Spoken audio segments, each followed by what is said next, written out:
Guys कैसे हैं लोग। वेलकम टू आपकी मेरी वाला जी। आप सभी को Ram Ram. Welcome to my channel. So guys आज का टॉपिक होने वाला है बहुत ही इंटरेस्टिंग, जिसमें मैं आपको बताने जा रही हूँ कि कर्म बड़ा या भाग्य। अब देखिए, कुछ लोग कहते हैं कि अगर हम कर्म अच्छे करेंगे तो हमारा भाग्य सुधर जाएगा। कुछ लोग कहते हैं अगर हमारा भाग्य अच्छा लिखा हुआ है तो हमें कर्म करने की क्या जरूरत।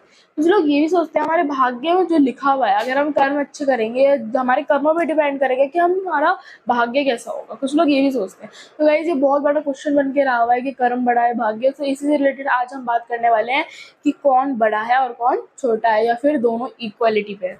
अब मैं इससे रिलेटेड कुछ एग्जांपल देने वाली जो कि है भागवत गीता में, श्री भागवत गीता में। सो आइए चलते हैं और जानते हैं इसके बारे में। सो गाइस पहले के टाइम पे क्या होता था, एक थे ज्ञानेश्वर जो कि एक संत थे, और उनके दो शिष्य थे, भागेश्वर और एक कर्मेश्वर। तो कर्मेश्वर और भागेश्वर के बीच में एक बार बहुत बड़ी बहस छिड़ गई थी। कर्मेश्वर कह रहा था कि कर्म बड़ा होता है, भागेश्वर कह रहा था भाग्य बड़ा होता है। ठीक है, तो उन दोनों की इतनी ज्यादा झगड़ा हो गया था, तो अपने गुरु के पास गए और उन्होंने बोला, गुरु जी इन दोनों में से कौन सा बड़ा होता है। उन्होंने बोला, इसका उत्तर मैं तुम्हें अवश्य दूंगा, लेकिन तुम मेरे कुटिया में आना सुबह। उन्होंने उनको एक दिन का टाइम दिया कि तुम मेरे कुटिया में सुबह आना। तो इसलिए वो ध्यान करने चले गए। ठीक है, फिर जब वो दोनों सुबह के टाइम पे आए उनकी कुटिया के बाहर, फिर थोड़ी देर बाद ज्ञानेश्वर अपनी कुटिया से बाहर आते हैं और देखते हैं कि वो दोनों आ चुके हैं। तो फिर वो क्या करते हैं, उन दोनों को एक अंधेरे वाले कमरे में लेके जाते हैं और उधर उनको बंद कर देते हैं। कुछ समय बाद ज्ञानेश्वर और भागेश्वर को भूख लगने लग जाती है। भागेश्वर सोचता है कि मेरे जो भाग्य में लिखा होगा वो मुझे मिल जाएगा। तो वो क्या करता है, भगवान के जाप करने लग जाता है, श्री राम जी के जाप करने लग जाता है।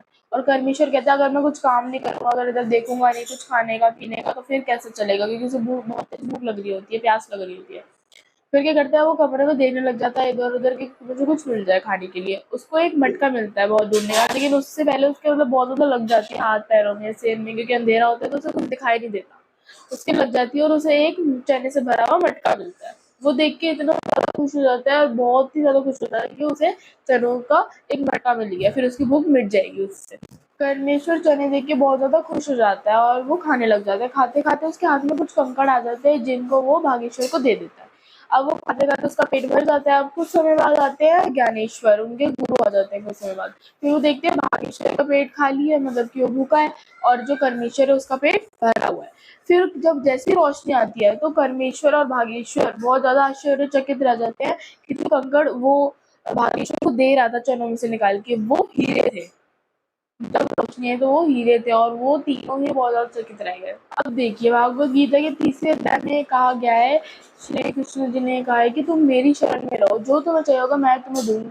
कोई तुम्हें दुविधा हो तो मेरे पास आना। अगर तुम भगवान की शरण में रहोगे तो तुम्हें सब मिलेगा, तुम्हारे पास दुख बिल्कुल नहीं आएगा। परमेश्वर ने क्या करा, अपना कर्म करा उसने अपना पेट भरने के लिए, लेकिन जो कंकड़ उसने भागेश्वर को दिए वो थे हीरे। कौन से थे वो, हीरे थे। उनने भगवान का नाम लिया, सिरसे से क्या मिले, हीरे मिले।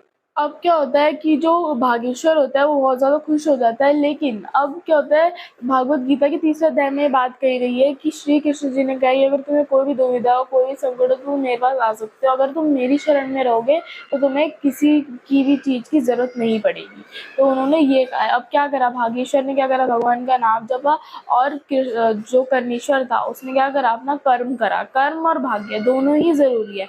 एक तरीके से अगर हम देखें तो कर्म और भाग्य दोनों बराबर के स्टेज पे है। कर्म नहीं करोगे तो भाग्य अच्छा नहीं रहेगा, भाग्य पे डिपेंड रहोगे तो कर्म नहीं कर पाओगे। सो ये सब चीजें होती हैं। भागवत गीता के 18वें अध्याय में श्री कृष्ण जी ने बोला है कि कुछ काम ना करने से तो अच्छा है कोशिश करो। अगर तुम्हें वो, जैसे कि आप देख लो आपको ये काम नहीं आता, अगर आप उसे करते रहोगे एक बार, दो बार, तीसरी बार जब आप करोगे तो आपको पता लग जाएगा कि ये काम कैसे होता है। तो अगर आप काम ना करने से अच्छा है उसे ट्राई तो करो। कोई चीज में अगर आपको, आप अच्छे नहीं हो लेकिन आप उसे ट्राई तो कर ही सकते हो, ट्राई में क्या हर्ज है। तो वैसे ही परमेश्वर ने क्या करा, कोशिश करी और उसे क्या मिले, चने मिले।